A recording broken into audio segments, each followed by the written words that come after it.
Chernobyl, a place where the world's deadliest nuclear disaster occurred in 1986, is known for its ghostly and eerie atmosphere. Today we bring to you two spine-chilling tales from Chernobyl that will leave you feeling terrified. These are just two of the many terrifying tales from Chernobyl. The place remains an enigma, a mystery that continues to haunt us. Thanks for watching this video, and don't forget to subscribe to our channel. Control Room 4. The shadows danced ominously across the dimly lit control room as the fluorescent lights flickered sporadically. My heart raced, matching the rhythm of the alarm bells piercing the air. Fear tightened its grip on me, squeezing the breath from my lungs. I had dedicated my life to understanding the power of nuclear energy, but now, in the depths of the Chernobyl power plant disaster, that knowledge seemed like a curse. I was one of the nuclear scientists assigned to this ill-fated night shift, entrusted with the task of ensuring the smooth operation of reactor number 4. The plant had been plagued with problems from the beginning, but no one could have anticipated the horror that would soon unfold. The date was April 26, 1986. It started like any other shift. We monitored the reactor, adjusting the controls and analyzing the data. But a feeling of unease settled upon us like a dark cloud that refused to dissipate. Whispers echoed through the hallways, filled with rumors and half-truths. And then, in an instant, our world was shattered. A violent explosion ripped through the reactor core, tearing it apart. The sound was deafening, a thunderous roar that shook the very foundation of the facility. We stumbled, disoriented, as alarms blared and warning lights flashed. Panic ensued as we struggled to comprehend the magnitude of what had just occurred. Chaos reigned supreme. The air grew thick with smoke and the acrid scent of burning metal. The control room, once a sanctuary of knowledge, became a chamber of dread. We fought against time, against the invisible menace that threatened to consume us all. Radiation levels skyrocketed, and the Geiger counters screeched in protest. As a nuclear scientist, I knew the dangers of radiation all too well. I had studied its effects, witnessed its devastation in controlled experiments. But nothing could prepare me for the terror that surged through my veins as I realized that I too was a victim of this unseen enemy. The evacuation began in a frenzy of desperation. Scientists and workers alike scrambled to escape the clutches of the disaster, but I couldn't tear myself away. The weight of responsibility anchored me to the control room, where I remained, clinging to the hope that somehow, against all odds, I could make a difference. Hours turned into days, and still I persisted. The radiation gnawed at my body, weakened my resolve, but I refused to yield. Each passing minute brought me closer to the brink of death, yet I persisted. It became a battle of wills, a test of endurance. In the eerie silence that followed the initial chaos, I ventured into the heart of the stricken reactor. The once familiar machinery now lay twisted and broken, a grotesque homage to the power it had harnessed.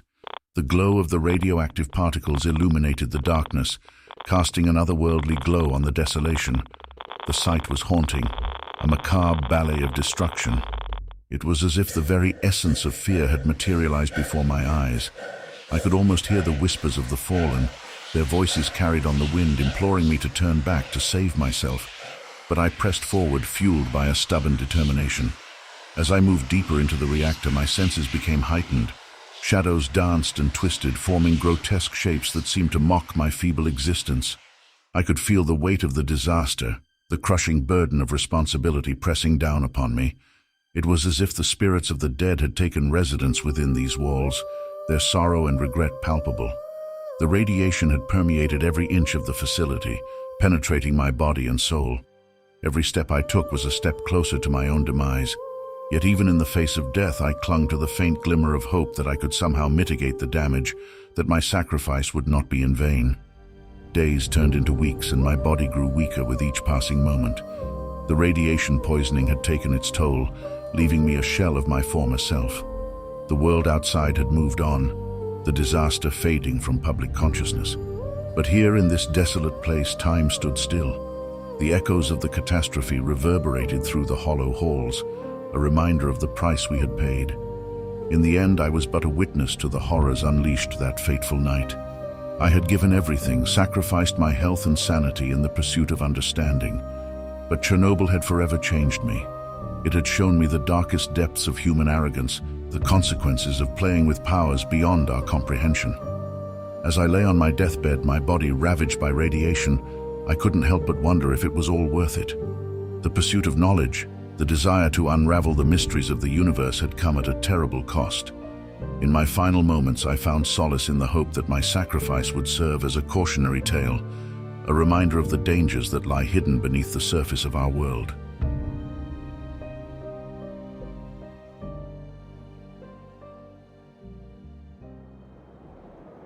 Exploring Pripyat.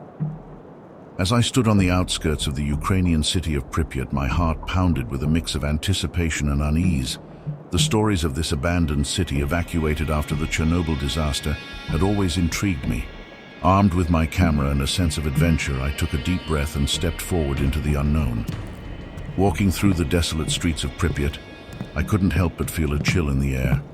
The silence was deafening, broken only by the sound of my footsteps echoing off decaying buildings. Nature had reclaimed much of the city, with ivy crawling up crumbling walls and trees sprouting from cracked pavements. Entering a long-abandoned school, I couldn't help but shiver as I stepped into the empty hallways. Desks lay in disarray, textbooks scattered on the floor, and the remnants of children's artwork adorned the walls. It was as if time had frozen, preserving a moment of innocent chaos.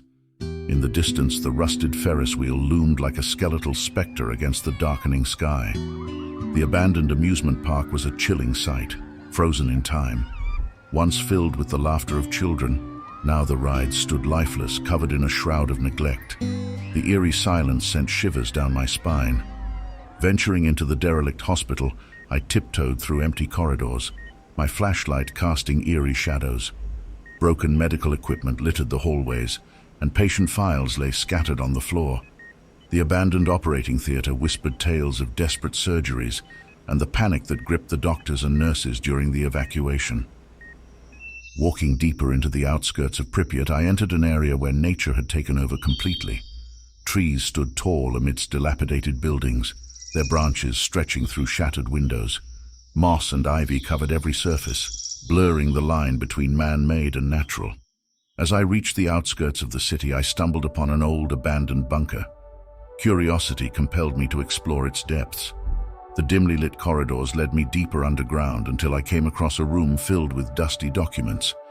They revealed secrets that had been buried for decades, shedding light on the aftermath of the disaster and the struggles faced by the city's inhabitants. Leaving Pripyat behind, I carried the weight of its stories with me. The city's haunting beauty, the remnants of lives interrupted, and the resilience of nature reclaiming what was once lost. Everything had left an indelible mark on my soul.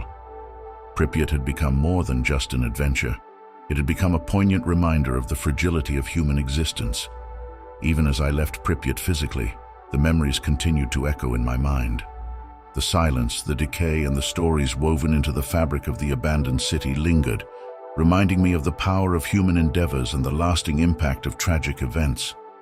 Pripyat would forever be etched in my memory, an enduring testament to the resilience of the human spirit.